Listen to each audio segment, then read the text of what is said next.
Okay. So we begin, inshallah, in the name of Allah. Our topic of the topic of today, yes, I recorded in your computers, okay? Yeah, that's fine. Not to the cloud. We'll do this. Yes, I will definitely do that. I just need to minimize this. Do I click here to minimize? You can use the middle. I can use this. Like that. Oh, I don't want to maximize. Okay, Ruba, I need to minimize this. I guess, yeah. This one, it did not allow. What the heck? What on earth? Just put it behind. Oh, because you're not sharing. Oh. You have to share it.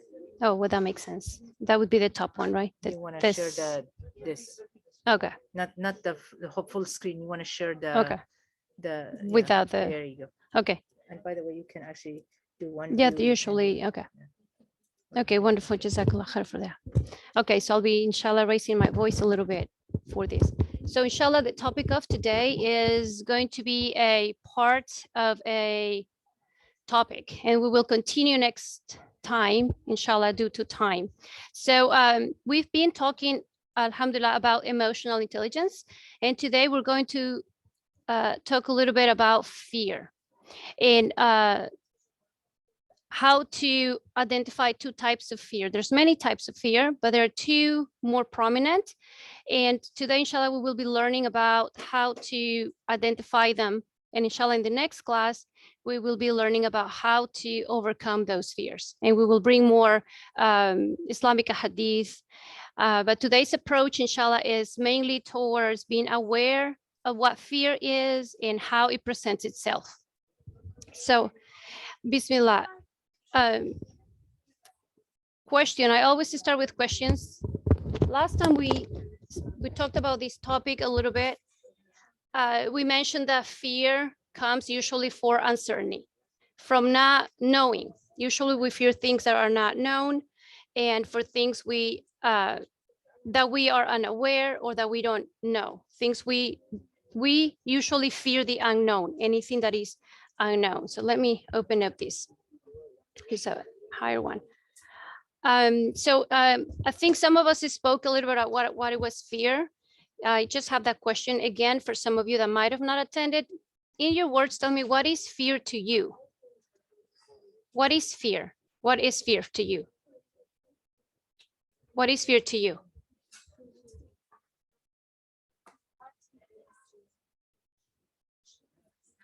It's a feeling. It's a feeling. It could be a thought. It could be a feeling. It could be a thought. It could be, something real or something imaginary. So what is fear? Fear is an emotion.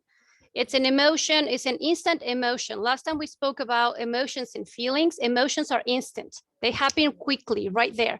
And from those emotions, sometimes we develop feelings that can be everlasting or long lasting, unless we address those from the very root, which is when we feel an emotion, we address that emotion properly, then we avoid having negative feelings from that emotion, such as anxiety, for example. Anxiety is one of the feelings that come from the emotion of fear. When we fear something and we don't address it, we don't acknowledge it, and we don't find the solutions for that, then it develops into worries, into stress, into anxiety, into panic, and so forth. So it escalates if it is not addressed at the emotions level.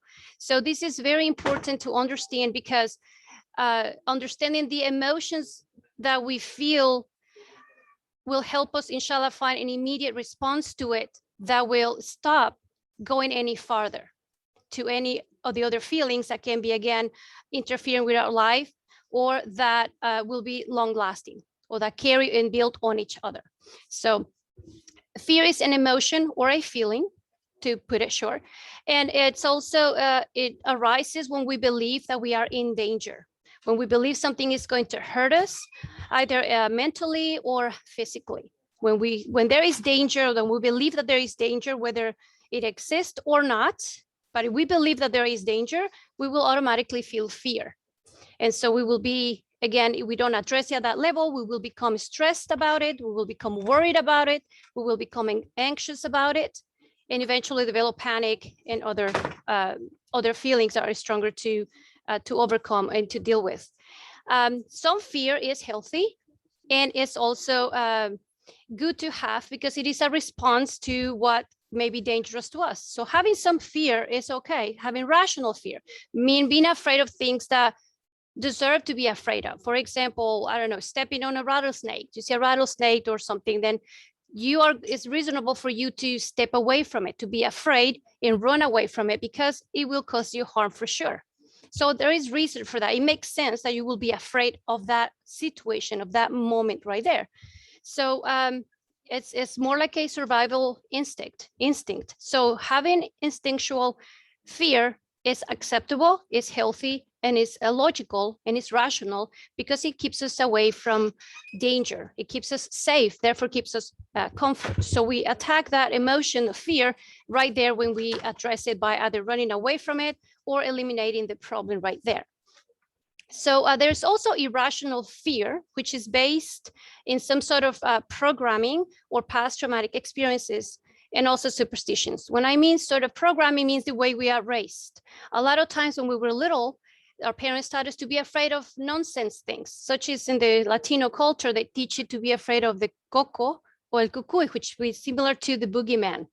Something that does not exist, but they ingrain that in our head since we're little, and therefore we are already developing an imagination to fictional fear, to something that does not exist. And because our parents tell us this and we trust our parents, we as little children believe this is true, and therefore we take that behavior, and in the future we imagine ourselves things that also causes fear, and we believe it's true because that's how we were taught by the very people we trust, and they're supposed to teach us truth, right, and guide us to the right things. But our parents didn't mean to, they probably thought it was fun, but that's simply because they didn't know. But this is irrational fear. So in a way, a lot of us are taught to be irrational or have irrational thoughts and irrational fear from that, which causes a lot of stress. It causes a lot of unnecessary worries, and it makes people anxious. It makes people insecure. And it definitely sparks your imagination for other things that are not going to be good for you, whether when you're younger or when you are older. It's just the imagination will change. You will imagine different things when you're older than when you're younger, but they will cause fear nevertheless. Traumatic experiences. For example, someone was in a car accident and they may be afraid to drive again. They will have many fears of, again, getting into an accident, being hurt, or having to pay for insurance repairs, or causing harm. They will be afraid. It is deemed irrational because really shouldn't be a reason for you to be afraid to drive again if you have an understanding that it was in fact an accident. It happens. Those things happen in life. We cannot avoid them. It's not something that you intentionally do. And so when that is, it's normal to have anxiety for that and to have some sort of fear, but that needs to be addressed again. The person needs to understand that it was an accident. It's not something we planned. And so some people may need therapy for that. Some people may rely on prayers for that. Some people may rely on just having a little training again, on like, hey, maybe I forgot how to drive. I'm new at driving, or some maybe practice driving certain, on highways or on small streets for a while. There's different ways to work it out towards you can distress from that and go back to your normal life instead of letting it take you over and irrationally fear of driving because the world will fall apart on you.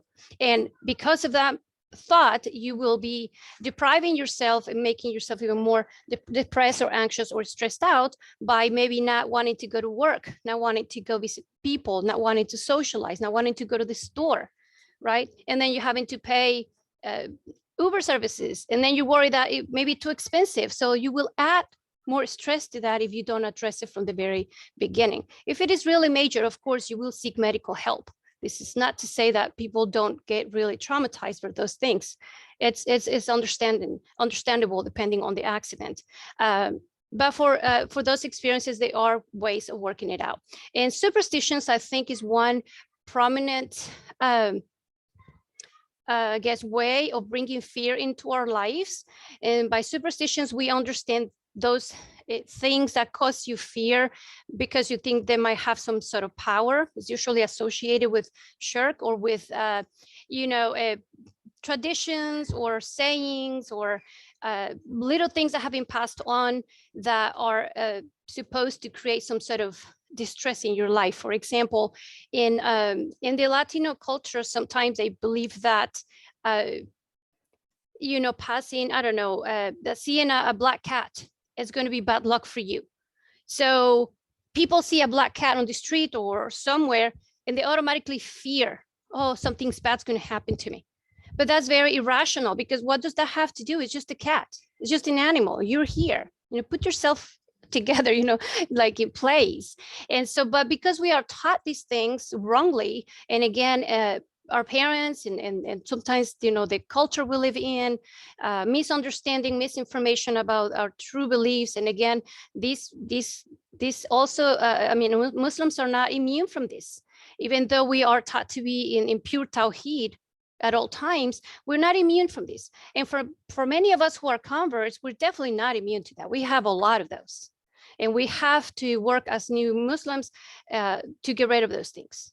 So it's a constant reminder of us, oh, this is not supposed to be like this. It's only Allah who controls this.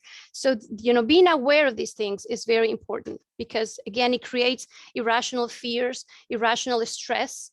And not only that's harming your faith. For us as Muslims, it's harming our faith as well. So we need to be careful with that. Again, most of us experience, or most fear we experience is irrational and situational, meaning that it comes from situations, but most of it is really irrational. A lot of the fears we feel every day have no real basis. A lot of those things is almost like saying, it makes no sense. Don't waste your brain on being afraid of these, but we are not aware. But most of it, no. So nothing is nothing to be ashamed of. We just don't know. And that's what we learn about things like this, so we can become more aware. So we all have them. All of us have them. Situational fear, as the name mentions, it awakens or it is triggered by situations. There are situations that will cause you to be fearful. Again, like we talk about the snake, for example, or being in a dangerous zone, in the situation in which danger may actually get you. Like we've had a lot of shootings, or like there's a shooting going on at the company or at the school, or those situations should cause us fear because our life is in real danger. But again, those are extreme cases. So unless there is something extreme and that really poses a real danger, there's really no reason to be living in fear in our lives. Some people may think that that living in fear is a way of protecting themselves. Like they're afraid of everything. They're afraid of getting sick. They're afraid of doing this and that because it's harmful for you in the long run. You don't eat this because, oh, it's bad for you, it causes you cancer. You don't drink that because, oh, it's bad for your brain cells. Or you don't do this because everything is bad for you. And so you create this cloud of fear, and you're in constant protection of that and in constant fear. But it's not rational, because in reality, it's not an extreme danger. It's not something that will make you run away immediately. It's not something that will prompt you to fight or flight, right? It's something that you are thinking that might cause you harm. It's not real until it happens, right? But in the meantime, people think about it. They read sometimes too much about it. They give in to that. They let it affect it. And then before you know, people live in fear and they're stressful. They bring stress to their life. They bring worries in their life, and they sometimes impose it on others. Some people are just clean-minded, not even thinking about it. And now they pass it on to others. So it's a contagious negative fear, irrational again, because it does not exist until it does, if that makes sense. So let's not give too much merit to fear. Don't give it too much thought to it, unless again it's something super, super real.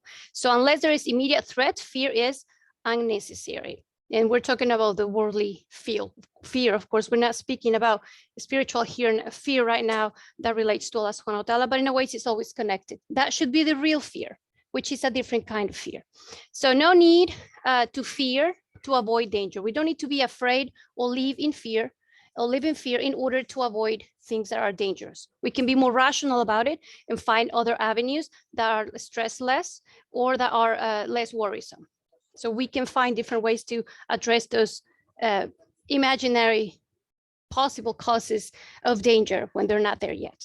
So I put this here, we just need a little bit of common sense and 2 grams of brain. Doesn't take too much intelligence to process that. You know, things that are dangerous are going to be obvious. Anything else you can work on. Anything else you can find solutions. It doesn't take a lot. It has to pause and think. I put 2 examples here in the picture above, as you see the lady with the saucepan and the fire, getting burned versus fear of fire. So I wanted to bring this short example in regards adults and what fear is in a way different perceived by adults and little children. So an adult will, for example, will not touch fire because we know that we're going to get hurt. It's going to we know for sure that we're going to get burned. So in a way, we are not afraid of fire, but we are certain that it will burn us, and we don't want to be burned. So it's a reality. It's a fear that it puts you in a situation in which you decide, well, you know, there is fire. I know that it burns. If I put my hand in there, I'm going to get burned. It doesn't necessarily mean that, oh, I am afraid of fire. So it's to make that distinction. Children are more innocent. And the reason we make those choices again is because we are brought up with definitions. We are told when we're little, fire burns, it hurts. And so if we have experienced it, we know for sure that it does. But if we haven't, then we may be curious about till we're little, right? Or we just simply stay away because we trust the fact that it burns, and we know burning is a bad feeling, so we don't even want to get near it or feel it. So, but that doesn't mean we are afraid of fire. We just like, I just want to be careful. Children, on the other hand, don't have their mind corrupted like we might have in terms of fear. They are fearless. They're little fearless creatures. They really are pure in that sense. They really are. For them, it's an adventure. For them, it's curiosity. It's not fear. They don't worry. They don't stress out like we do. They don't even suffer ahead. For example, if I think I'm going to get burned, I'm already feeling worried about it. I feel the pain already, and I'm like, no, I don't want to. There is a fear in me. But little children don't do that. So a child in this case, for example, will stay away from fire. Like if he touches or she touches something hot, the minute she does that, she discovers that, oh, it's an ugly feeling. It's hot. And oh, it feels bad. It causes me pain. Therefore, hey, I'm not going to touch it. That's it. But they don't develop any fears. They're not like us, you know, like I'm not going to touch fire because I'm afraid I'm going to get burned. So it's just kind of to differentiate how it's really not necessary. Fearing things like that is really not. And this is also to illustrate what is rational, what is not irrational in that sense. I wanted to use this, and I'm going to use this. If y'all can get your phones out, I really like you guys to be interactive a little bit. Go to menti.com and plug in that code. I will do that myself. And we are going to plug in 2 words. Oh, I forgot an S over there. Or a word. Oh my goodness, what kind of spelling is that? Okay, type 2 words of situations that may cause fear. 2 or 3, I don't know how many spots you have. For example, think about situations that cause or that could cause fear. And once you do that, I will, let's see, start thinking about it.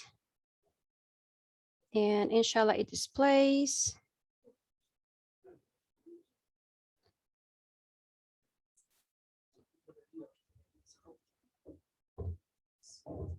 Bismillah.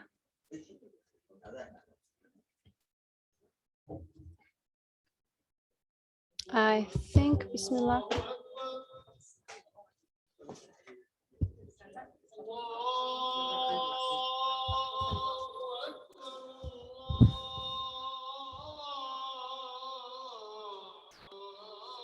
You'll keep on writing what situations may cause us to be afraid or fear. Marta causes fear.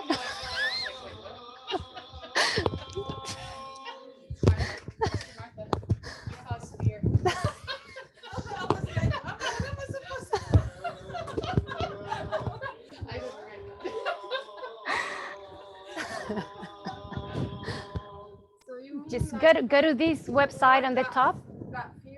Yeah, situations that cause fear, situations that make you afraid.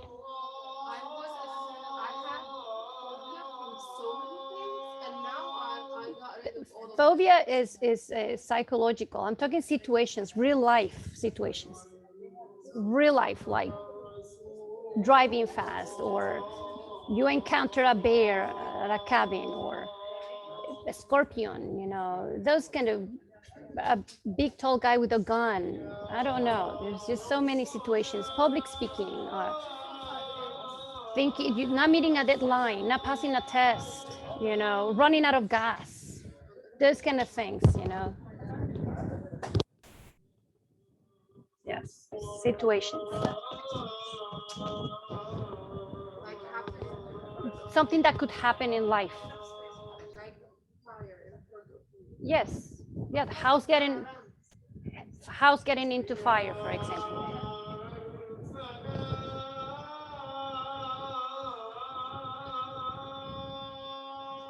Accident, yes. Getting fire, yes. Martha, I can't get over that. What a situation.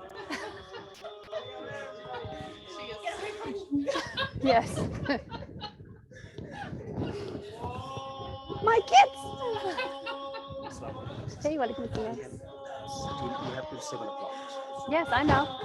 Jazakallah khair. Yes, I was aware, inshallah. Jazakallah khair.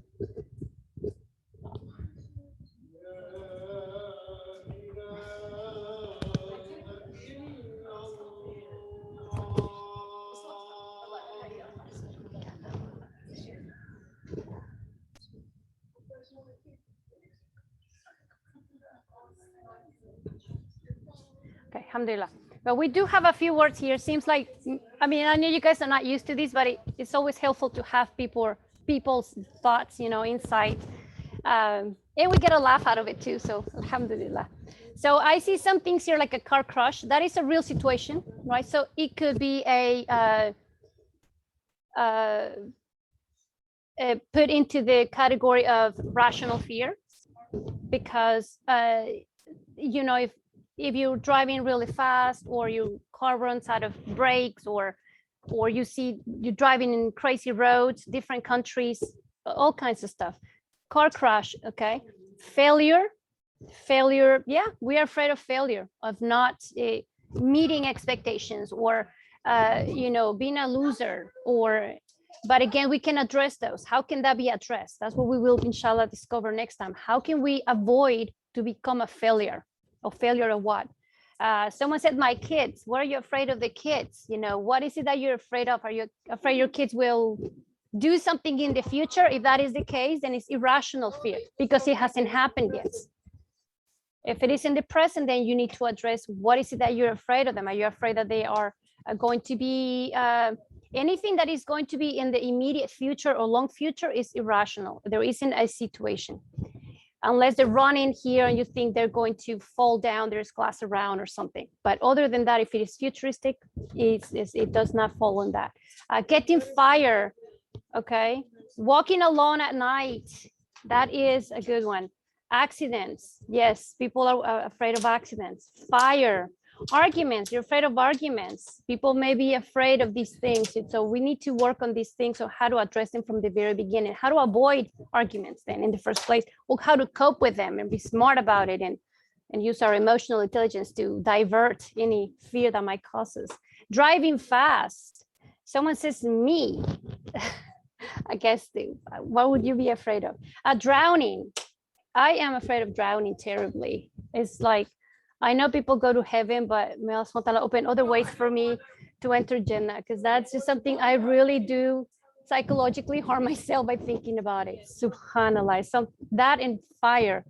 May Allah protect me and protect us all. I mean, stranger, maybe some strangers. Again, depends on what situation you put yourself in. Why would you be afraid of strangers? What situations are we putting ourselves into that we are afraid of strangers or a stranger? So it seems like we are running out of time. I know this is a great topic, and I think we will continue next time because our 30 minutes have run out. But I thank you, Jazakallah khair, for contributing to our talk today. Think about other situations, and I want you to take from here that what are those situations actually are worth, which of those situations may actually be worth our time or our logic or our time to worry about. Is it really worth it? I want you to think, as you may be thinking about it later, or something comes up, think about it if it is going to fall into something that is rational or if it is something irrational. Most of these are irrational, but we all have those little fears, but they're not there yet. If you really look at yourself right now, to close our talk, you're sitting right there. There's really nothing to be fearful about. You're right there in your spot. You're in this present. So anything beyond that should not cause us any fear. And if we are aware of that, inshallah, most of the time, we inshallah will have a better stress-free life, or at least less stressful for things that are unnecessary. So again, as we think of that, think about situations present to ourselves, pause for a moment and just look at yourself, say, hey, is this really happening? Is it really worth my time and my brain cells, you know?